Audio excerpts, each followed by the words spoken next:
오늘 방금 읽은 말씀을 중심으로 천국과 지옥이란 제목으로 말씀을 증거하도록 하겠습니다. 먼저 유머적인 예화를 하려고 합니다. 1부 때에는 너무 심각하게 들으셨는데 이건 유머입니다. 유머. 웃을 준비 됐나요? 어떤 사람이 자신은 지옥에 갈 거라고 생각하며 불안하게 하루하루를 살아가다가 결국 죽었습니다. 천국 문 앞에 섰는데 베드로가 이렇게 물어봅니다. 천국 가고 싶소? 지옥 가고 싶소? 이렇게 고마울 수가. 그냥 지옥 가 할 줄 알았는데 선택권을 주다니. 그는 베드로에게 기왕 선택권을 주셨으니 천국과 지옥이 어떤 곳인지 먼저 구경을 해보면 좋겠다고 하더니 그렇게 물어보니까 구경하고 오라고 말합니다. 그래서 천국에 구경 갔더니 성도들이 찬송을 합니다. 찬송을. 흰옷을 입고 이렇게 둘러앉아 예배하고 하나님과 함께 또 노래를 합니다. 며칠을 지내는 사이에 답답해서 견딜 수가 없더라는 것입니다.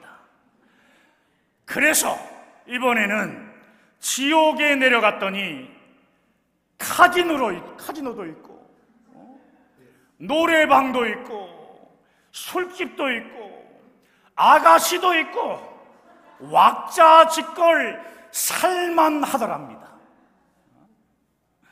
세상에서 늘 지금까지 보던 그 모습 그대로 아주 괜찮더라는 것이죠. 구경 후에 베드로에게 나는 아무래도 지옥 체질인 것 같아요. 그래서 지옥에 내려갔습니다. 그런데 웬걸 펄펄 끓는 불가마에서 이리 뛰고 저리 뛰고 야단 법석이 났습니다. 안내해준 천사에게 항의를 했습니다. 내가 보았던 카지노나 술집 아가씨들은 다 어디 갔습니까? 그랬더니 천사가 하는 말이 그때는 관광 비자로 온 것이고 지금은 영주권을 가지고 살아야 하니까 여기서 살아야 한다고 했습니다. 유머 끝났습니다. 이제 설교 시작합니다. 오늘 이 본문은요, 인생의 종착역에서 영원한 탄식과 후회로 몸부림치는 한 인간의 절규를 소개하고 있습니다. 하나님 없이 살다가 지옥에 간 부자입니다. 그는 자색 옷과 가는 정말 고운 베옷을 입고 날마다 호화롭게 즐기며 살았습니다. 그러나 나사로가 불리는 이 거지는요, 부자의 대문 앞에 버려진 채 개들이 자신의 헌대를 핥아주는 아주 비참한 삶 속에서 부자의 상에서 떨어지는 부스러기를 먹으며 살았습니다. 때가 되자 부자도 죽었고 나사로도 죽었습니다. 인생의 종말이 찾아오게 된 것입니다. 그런데 나사로는 천사의 손에 받들려 낙원에 갔고, 부자는 음부의 고통 가운데로 들어갔습니다. 본문에 나사로는 죽어서 아브라함의 품에 안기고 들어갔다, 이렇게 말씀하는데, 아브라함의 품은 율법 아래에 있었던 유대인적인 표현으로 아브라함의 후손이라는 정체성을 드러낸 것입니다. 예수를 나의 구주로 믿어 하나님의 자녀가 된 자들은 하나님을 아버지라 부릅니다. 그런데 유대인들은 하나님을 감히 아버지라고 부르지 못합니다. 예수님의 십자가 대속이 아직 일어나지 않는 이유도 있었지만 유대인들은 하나님의 이름을 망령되이 부르면 안 된다라는 율법의 조항 때문에 하나님을 아버지라고 부르는 것은 상상할 수도 없는 일이었습니다. 그래서 아브라함을 자신들의 영적 아버지처럼 여기며 아브라함을 하나님이라고 불렀습니다. 미안합니다. 아버지라고 불렀습니다. 아버지라고. 아브라함을 유대인들은 아버지라고 불렀습니다. 아버지라고. 이러한 이유 때문에 예수님께서 이렇게 말씀하시는데, 자, 마태복음 24장 9절 말씀이에요. 자, 함께 있습니다. 땅에 있는 자를 아버지라 하지 말라. 너희의 아버지는 한 분이시니 곧 하늘에 계신 이시니라. 땅에 있는 자인 아브라함을 아버지라고 부르지 말라는 것입니다. 이제는 예수 그리스도를 믿는 믿음 안에서 하나님을 아버지라고 불러야 한다는 말씀입니다. 오늘 이 본문은요, 예수님께서 유대인들에게 비유로 하신 말씀이기 때문에 유대인들이 일반적으로 생각하고 있는 용어를 사용하셨습니다. 그러므로 아브라함의 품은 낙원, 천국으로 이해하시면 되고, 무엇으로요?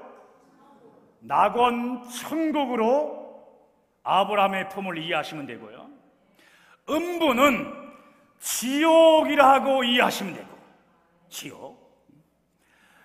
아버지 아브라함이요 라고 한 것은 주님이요 라고 부른 것이고, 아브라함이 이르되는요, 주님이 말씀하시되라고 이해하시면 됩니다. 아멘입니까?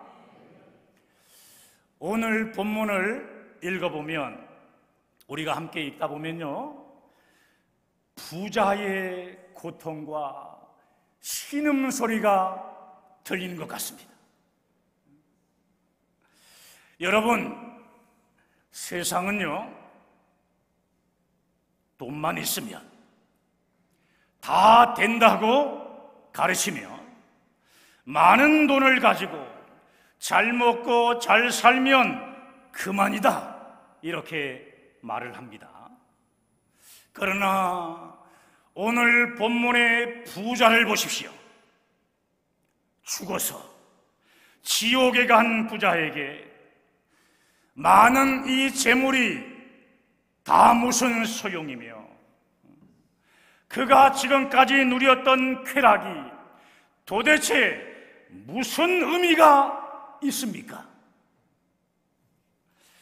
본문을 보면 이 부자는 자신이 고통받고 있는 이 지옥에 자신의 형제들이 오지 않게 해달라면서 이렇게 애원을 하면서 간절히 고백을 하고 있는 거예요.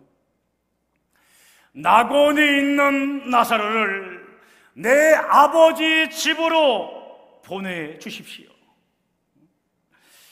저에게는 5 형제가 있어요.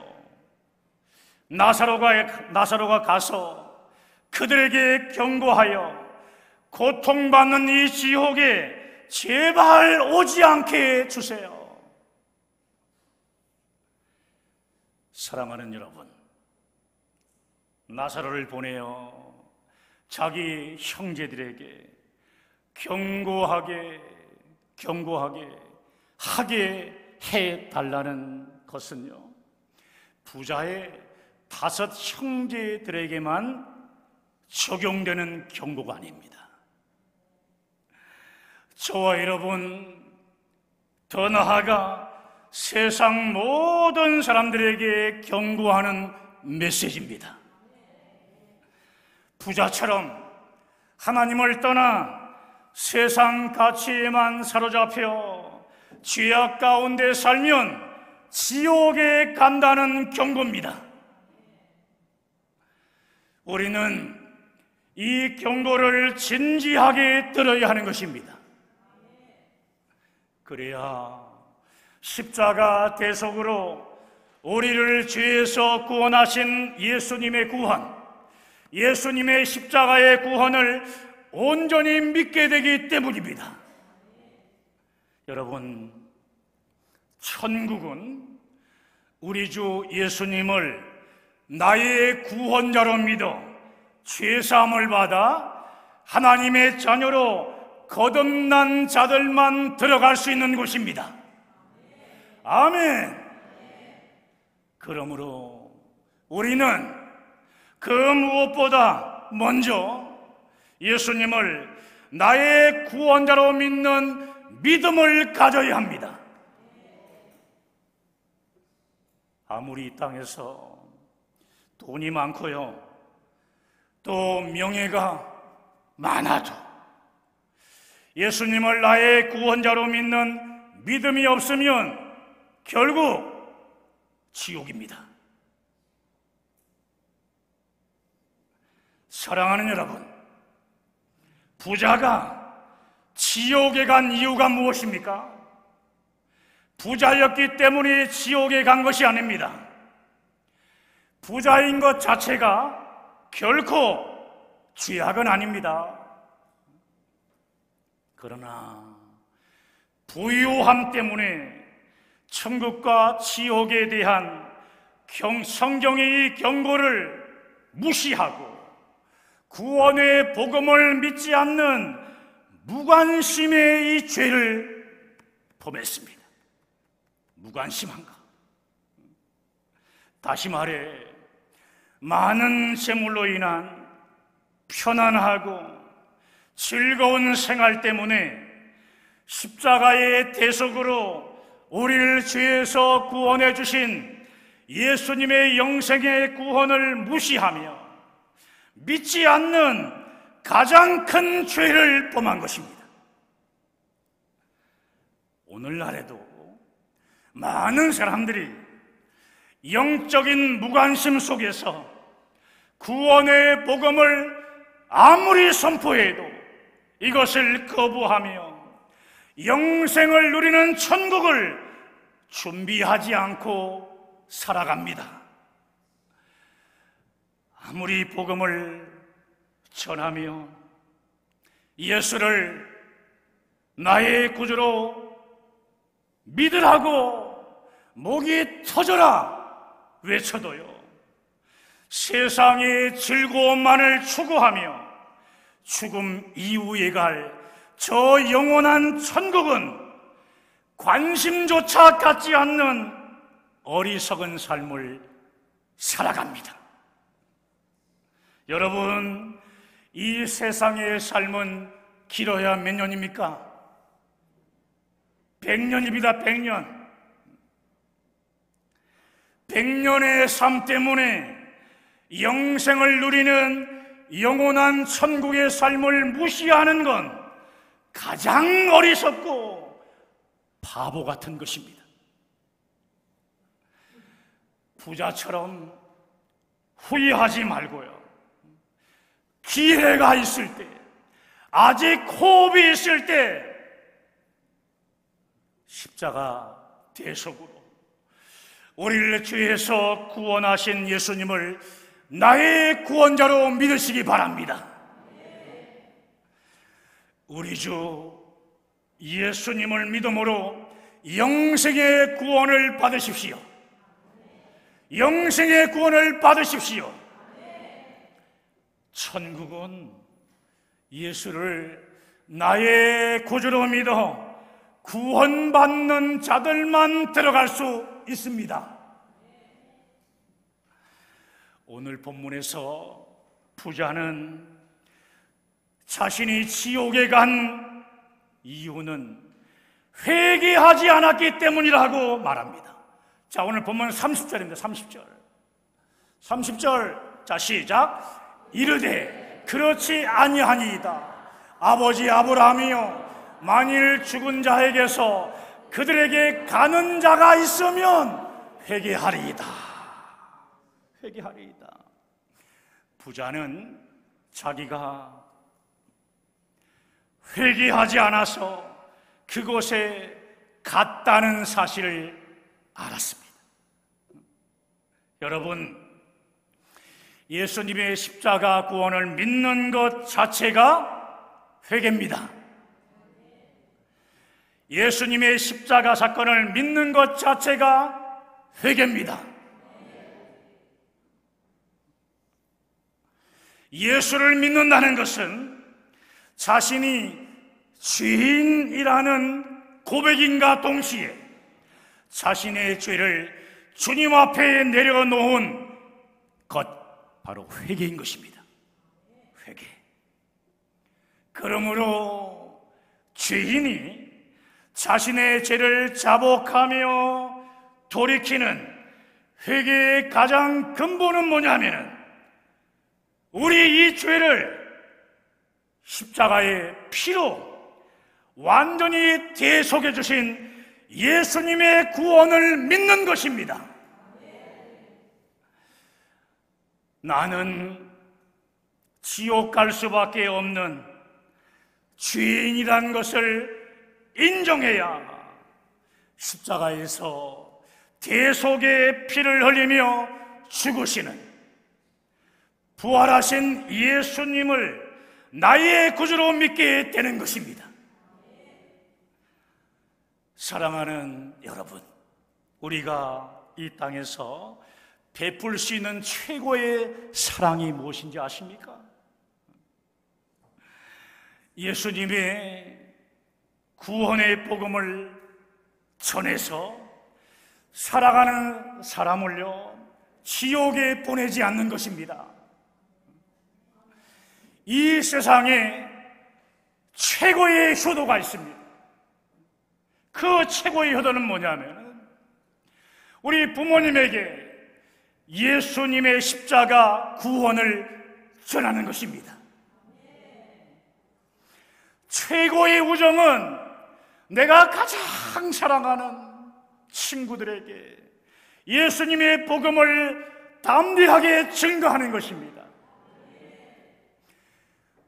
최고의 유산은 예수님을 믿는 구원의 믿음을 우리 사랑하는 자녀들에게 물려주는 것입니다.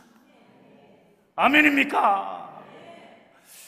오늘 본문의 비유에 거지 나사로가 천국에 간 것을 보며 나사로처럼 거지로 살아야 천국에 간다고 오해하지 마시기 바랍니다. 그런 분들이 있더라니까요. 보니까 비록 세상에서 가장 비참한 거지일지라도 예수를 믿어 구원받은 자는 내세에서 천국의 영광을 누린다는 말씀입니다. 우리가 오늘 본문에서 정말 마지막으로 눈여겨봐야 할 아주 중요한 사실이 있습니다. 지옥에 간 부자의 이름은 기록됐습니까? 안 됐습니까? 이름이 기록되지 않고요, 부자는 천국에 간 거지 나사로의 이름은 기록되어 있다는 사실입니다. 이 땅에 살 때에는요, 누구 이름에 더 관심을 가졌겠습니까? 누구의 이름에? 그렇죠. 틀림없이 부자일 것입니다. 누가 이 거지 이름에 관심을 가졌겠습니까? 알 필요도 없고요, 알고 싶은 사람도 없었을 겁니다. 그러나 우리 아버지 하나님은 예수를 믿는 거지 나사로의 이름을 기억하시고 나사로의 이름을 생명책에 기록해 주셨다는 것입니다. 할렐루야!